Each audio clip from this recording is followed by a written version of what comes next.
Hey everyone, I'm just going live because it's easier for me to record and then just post right away to Instagram. So I'm not expecting anyone to be joining me on this live, but if you do join, welcome.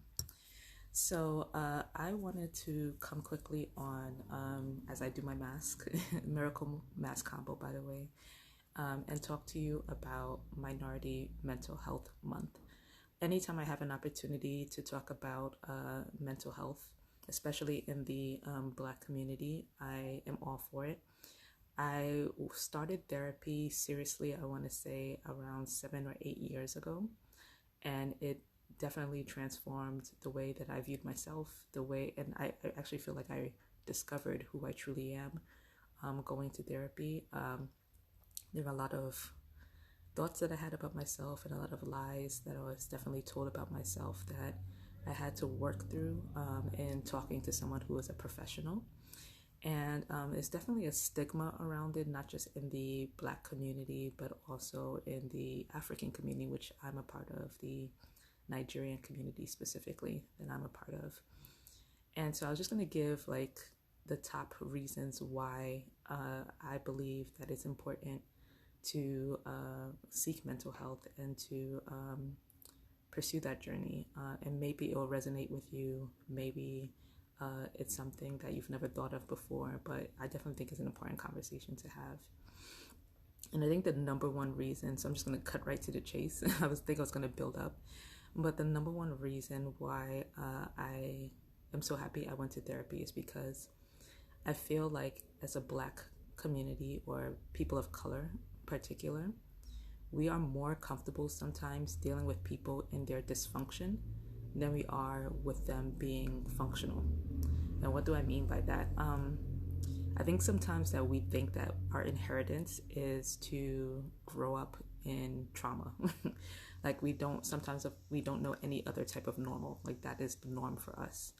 And I noticed that after I started going to therapy and I started making personal changes in how I talked and how I thought about things, and how the parts of my culture that I accepted and the parts of my culture that I said I was definitely gonna move away from, I felt like people were offended sometimes.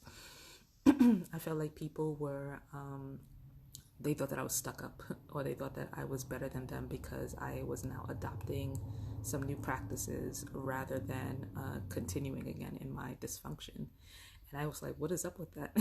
And I don't know if that resonates with anyone, in that people, when you stopped acting toxic, or you get rid of some of your toxic behaviors that people are normally used to associating with you, people don't know how to deal with you anymore. It's like you were this kind of person for this amount of time, and we're kind of used to that. And then now when you start to change and you switch up the flow with how you are talking to people, how you are moving about in life, people don't know, they don't either feel like they can control you. It's almost like if you continue in your pattern, people feel more of an ability to control you.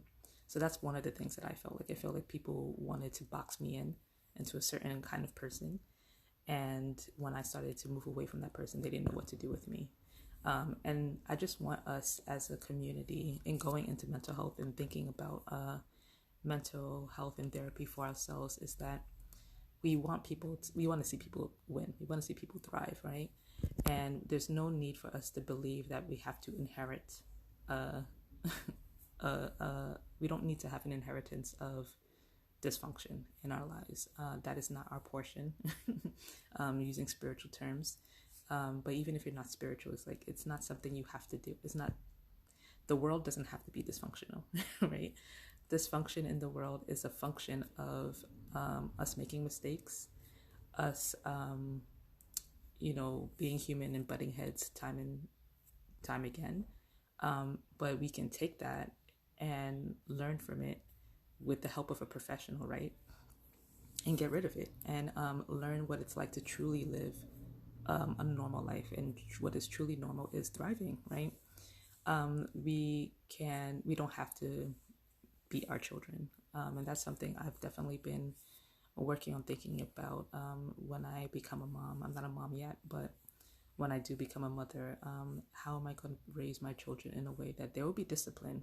Best believe there will be discipline, but it doesn't have to be at the expense of their mental state, right, or their mental health.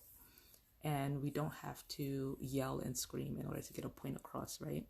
I've always been someone, thankfully, that talks very calmly, as you could probably see right now. Like, I'm not someone who is very loud and out there. But a lot of times I felt growing up that in order to get a point across, or in order for people to understand that they need to listen to you, or that you're upset about something, you needed to yell, right? Definitely a dysfunctional trait. We don't need to have the silent treatment, right? I was definitely someone who used the silent treatment a lot. But this is all like coping mechanisms that we learned that we thought were normal, that when I went to therapy, I was able to stop and really reflect on, how is this benefiting me? How is this benefiting the people that I love? How am I losing people that I love because I am thinking that these are the habits I have to stick to, and being, stubborn about it?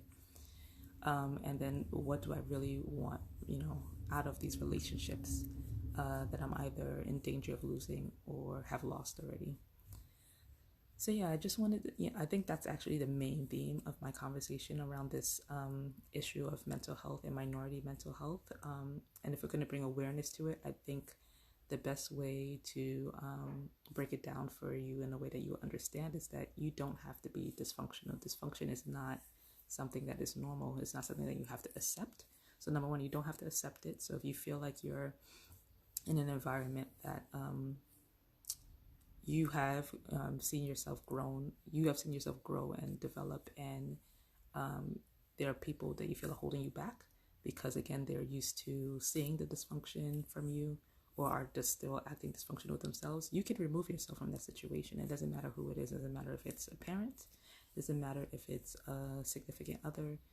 It's best for your mental health that you move aside, right? So one thing is that you don't have to accept dysfunction. And then also, number two, you don't want to be someone who is creating dysfunction for others. And that was really it for me. That is why I decided to go to therapy, because I felt that I didn't want to continue to be the source of pain, the source of stress, anxiety for anyone who was around me. I wanted to be a source of light. I wanted to be a source of encouragement, a source of happiness and joy. And so if that's what I want to give to people, I need to fix whatever is going on internally. Beauty is not just on the outside, it's in the inside.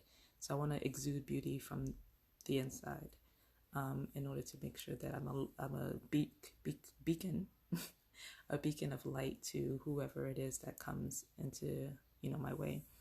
And one last thing I'll say about that is because I'm already someone who tends to be more on the quiet side, becoming this more functional person, because I'm not 100% perfect, right? But becoming more functional has also made me worry about being taken advantage of. And I know sometimes in the Black community, we put on this hard exterior because we don't want people to think that they can with us. But I have found healthier ways to communicate that without needing to be dysfunctional, right? So the whole theme of this is dysfunction is not the solution. It's not the only solution, but it's definitely not the solution. And I highly encourage you to seek a professional that you can talk to about working these things out, working through, what your steps will be towards finding a healthy balance of strength and authority, but then also room for vulnerability and development. And I think that's it, guys. Please let me know what you think about this video in the comments, because NaturallyBeet is about holistic self-care, right? The reason why we use chemical-free products like this miracle mask that I'm using and the oil cleanser that we also have available is that we don't want to put toxins into ourselves, either externally or internally, right? We want to remove all the toxins holistically. So we are a vegan, plant-based, and organic skincare line that uses literally only plant-based ingredients in all of